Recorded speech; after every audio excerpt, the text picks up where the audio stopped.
O filho que sabe pregar para o seu pai, com a sua atitude, certamente, irmão, que esse pai vai ser edificado através do filho. Da mesma forma é o pai que tem um filho no mundo.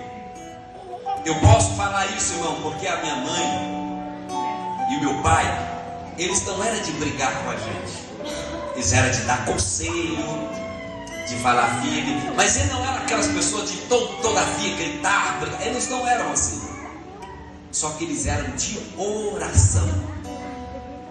O meu pai, meu Claudete, quando nós fazíamos uma coisa errada, ele só olhava para nós e nós já quietávamos, só olhava, não precisava falar mais nada para nós, nós ficávamos quietinhos. Não é que nós tínhamos medo, é porque nós tínhamos respeito, nós respeitávamos eles. E até hoje, para o irmão ter uma ideia, eu nunca levantei a minha voz para minha mãe, eu nunca levantei a minha voz para o meu pai. Eu acho muito feio um filho levantar a voz para sua mãe. Acho horrível um filho levantar a voz para o seu pai. É alguém que precisa ser amado, é alguém que precisa ser respeitado. Eu posso dizer que eu me realizei, mas me realizei porque eu fiquei debaixo das bênçãos do meu pai, debaixo da obediência dele.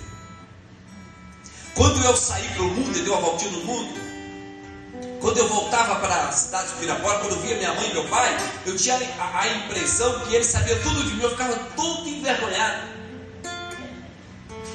Sabe por quê, irmão? Porque o pai e a mãe nem precisam falar, porque os filhos sabem que o pai e a mãe sabem. O filho, a mãe, quantas vezes eu chegava em casa tarde, cada um dos filhos, eram 11 filhos, cada horário a minha mãe sabia, sem ela ver do quarto, ela sabia quem era que estava entrando. É Valdir que está chegando, é Beto, é Davi, ela sabia. Cada um dos nossos filhos tinha uma forma de entrar diferente. Um entrava devagarzinho, outro batia na porta, outro abria a porta mais forte. Então os pais, ele conhece os filhos, não precisa nem falar, os pais conhecem. Então eu saí para o mundo e minha mãe fazia ela orar, e eu não conseguia ficar no mundo. Eu ia para uma mesada de bebida naquele tempo, eu ganhava bem, eu sempre trabalhei em alguns serviços que eu cheguei a ganhar bem.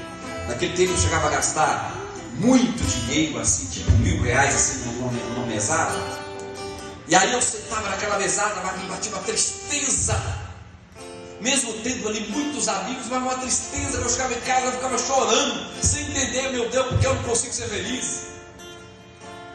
Mas um dia eu entendi,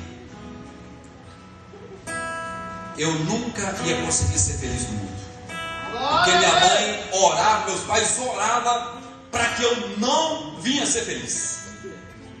Eles oravam para que Deus vinha salvar a nossa alma. E eu não aguentei ficar no mundo, não aguentei. Um dia eu conto para os irmãos o que aconteceu, a visão que eu tive pela noite, como que eu vi minha mãe, e eu tive que voltar para a igreja. E eu voltei. E por esta razão eu digo, o filho que sabe obedecer os seus pais, ele vai ter sucesso aqui nessa terra. Ele vai ser abençoado no seu casamento. Porque um filho que não obedece aos seus pais, ele não vai ter um bom casamento. O casamento dele não vai ser legal. Imagina, se não obedece aos pais, vai obedecer a quem? Se não aprende com os pais, vai aprender com quem? Então os filhos, eles precisam obedecer aos seus pais. Os pais precisam ser honrados, irmãos.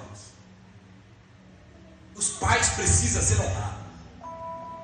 Porque tem muita jovem que fala, olha, eu quero um príncipe, mas se você não for bem dentro do seu lar com seus pais, é mais fácil ter um gatinho que vai te arranhar todo, ou um leão. Mas se vocês for bem dentro de casa com seus pais, certamente vai ter uma pessoa, porque nós atraímos pessoas, irmãos, para a nossa vida. Sabe qual tipo de pessoa que nós trai para as nossas vidas? Aquilo que nós somos. Se nós formos pessoas boas, obedientes, vamos atrair para nós pessoas boas. Se formos pessoas bagunçadas, estilo maluco, doido, vamos atrair para nós esse tipo de pessoas e vamos viver uma vida de sofrimento. Então é por esta razão que os filhos precisam e devem honrar os seus pais. Agora tem uma coisa, a Bíblia faz uma recomendação, tanto para o pai como para o filho. O pai deve amar primeiramente a Deus. O pai deve amar a Deus acima do seu filho, acima da sua esposa. O filho também deve amar o pai, ou primeiramente a Deus, acima do seu pai. Se nós não aprendemos esse princípio bíblico, que é atrair a influência de Deus para dentro do nosso lar, imagina,